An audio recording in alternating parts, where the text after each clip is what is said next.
So here we go.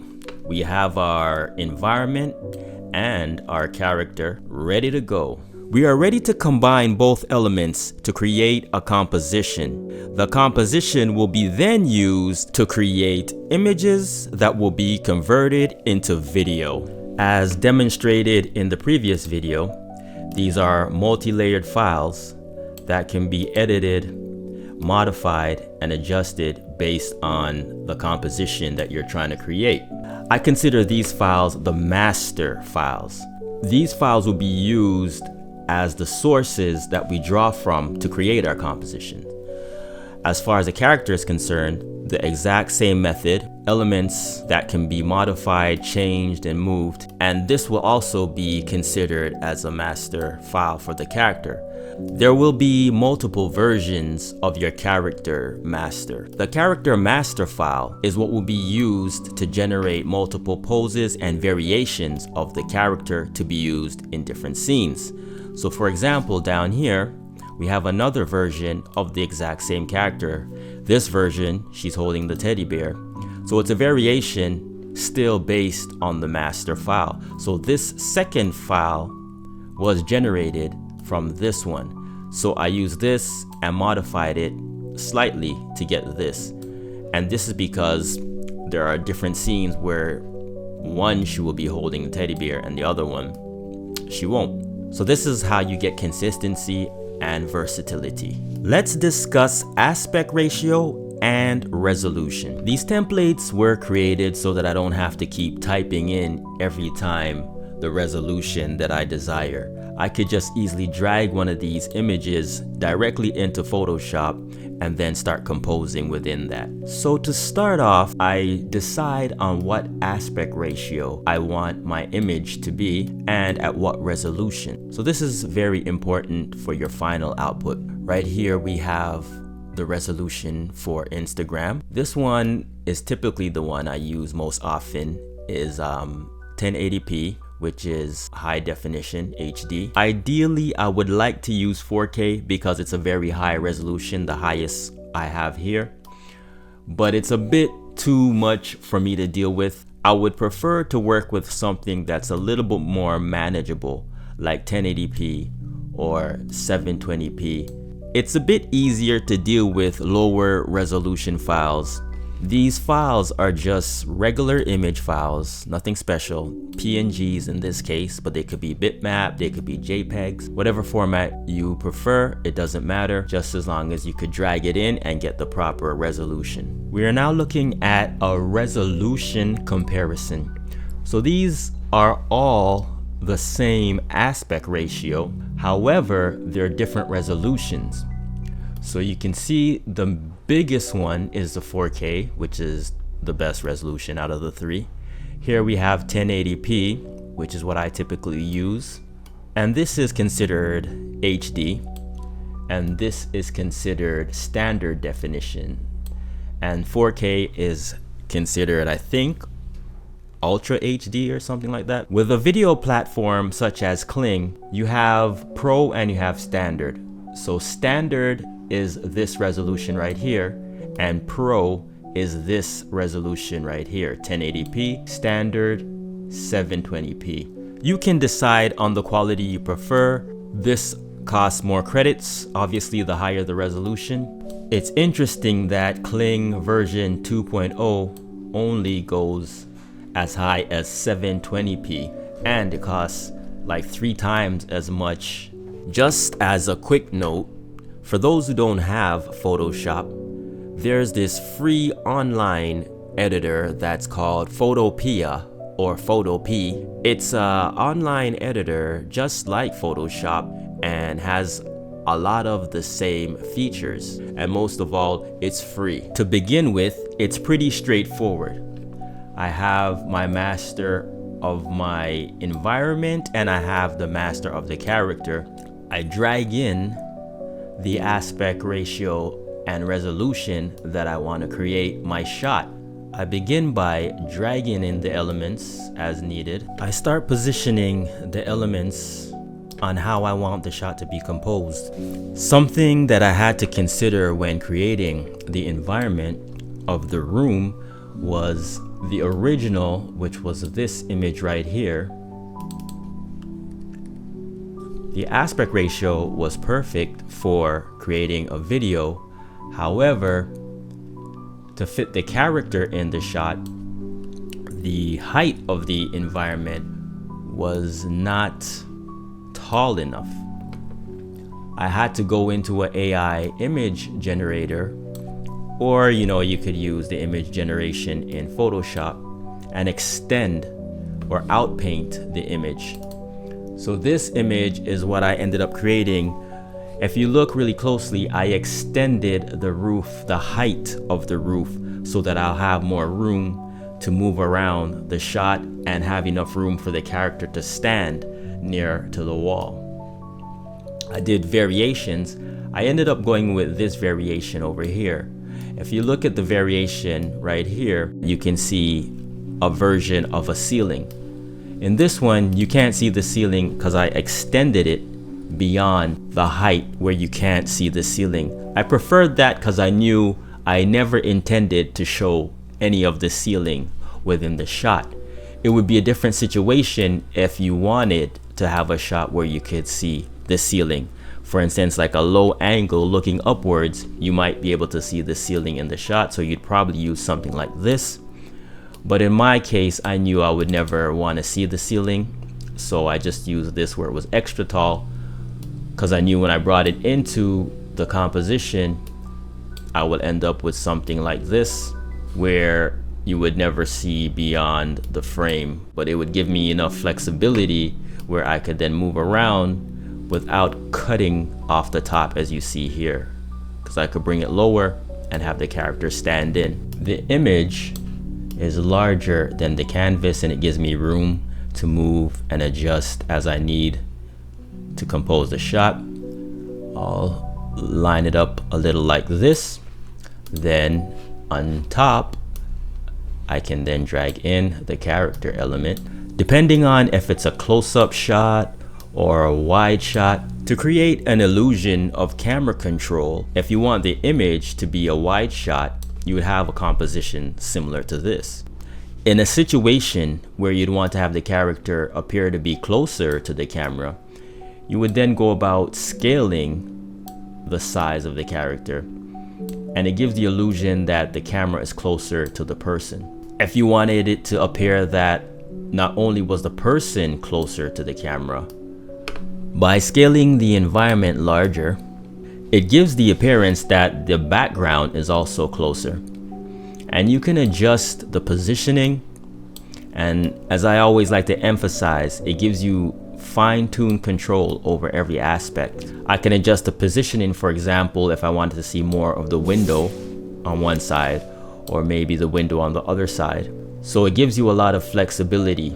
I could also blur the background to make it seem like there's depth of field from the lens. There's also an additional benefit of being able to position the background and be able to position the character in relation to each other. That benefit is that you can control movement of the character by using a start frame and an end frame. So to do that, you would scale the character appropriately. For example, you wanted the camera to move closer, you would scale the character. And then if you scale the environment at a different rate, maybe not as much, but slightly, you save two versions of the image.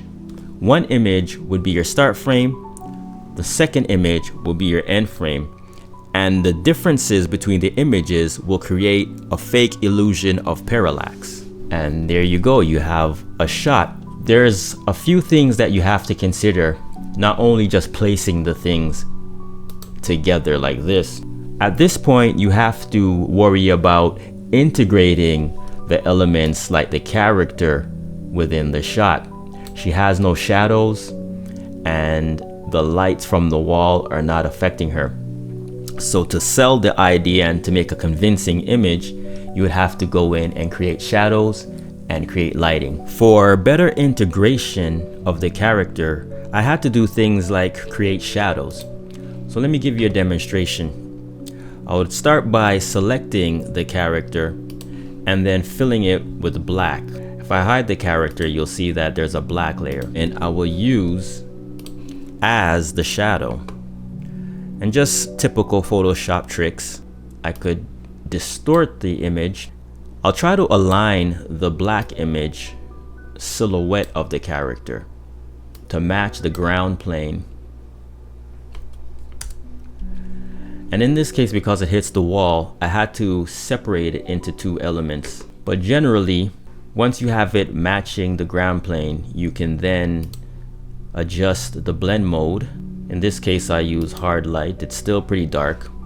But then I could also go to filters and add a Gaussian blur to make it a little bit softer. So here we have the Gaussian blur. Typically when it's closer, it should be a little bit sharper, but I'll just pick something that looks as natural as possible. And once I added the blur, I can then adjust the opacity of the shadow and trying to take hints from the environment. As a quick example, I'll try to bend the shadow here. So you can see here, I'm just repositioning this part of the shadow that hits the wall on a different angle to make it look like the shadow is rising up onto the wall. And I'm just doing this quickly as a demonstration. You could fine tune it in your own way, but you can see there how it gives that illusion. And then to make it even more convincing, a gradient can be used to control the shadow's intensity by dragging the gradient across the shadow. You can see it fades the shadow as it moves further away from our character. And that adds a little bit more level of realism and integration into the scene. But as you can see here, now it looks like she's actually standing on the ground.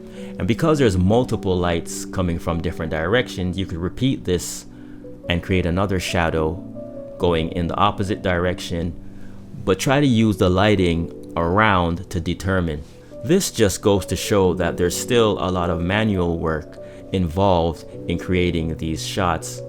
You don't have to do this every time, but there are certain shots where you definitely need to do something like this. Sometimes the AI could generate things like shadows for you and correct these things, but you don't want to leave it up to AI. You want to be certain that those elements are there and the AI can still go in and then correct your shadows even more. Another very important element for integrating your character into the scene is lighting.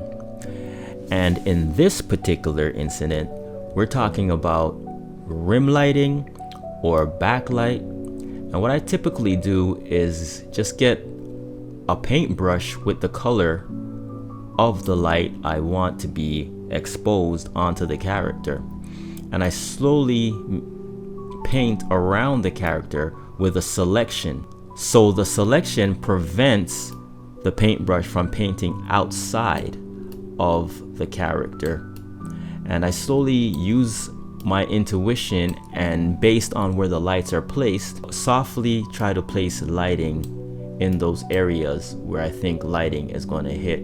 Right now it's pretty extreme, but I could then go in and make adjustments. So I figured I'm focusing right now on the light that's coming from the right side of her, and I can then go in and use a blend mode, and in this case I'm going to use dodge. And I could also, just like with the shadow, I could add a Gaussian blur to soften it up a bit. And I can then go in and adjust how intense it is. And maybe I'll add a little bit more blur on it to soften it up a bit more. So you can see now as I soften it up, it really adds that illusion that the light is wrapping around her, as also known as a light wrap. So the light is wrapping around her. And because I use the blend mode, it blends it and integrates it into the character and makes it look like a little bit of a glow. And I could do it on both sides and repeat the process. The AI will then recognize this change you've made and correct it, and when the character moves around, the AI will add in that extra lighting. Currently, the most difficult challenge I face is character posing. Let's explore the solutions. One of the very first tests I did was creating a video of the character sitting on the floor. Long story short, I took that video clip, made a screenshot, and I got these Photoshop files. And what I did was bring that image into Photoshop, and you can see with this one right here, this is the first one I did. I went in and started making adjustments and fixing mistakes. I added the teddy bear, put shadows in, definitely fixed the slippers. And the slippers, I got these from the master image that I created and flipped it on its side and brought it into Photoshop. The slippers were also AI generated. I did a few versions. This is another version right here, but I ended up going with this version and just adjusting it and removing the background in Photoshop and then putting it on the character. I knew from the start I wanted her to be relaxing on the sofa. I didn't know how I was going to get her to do that.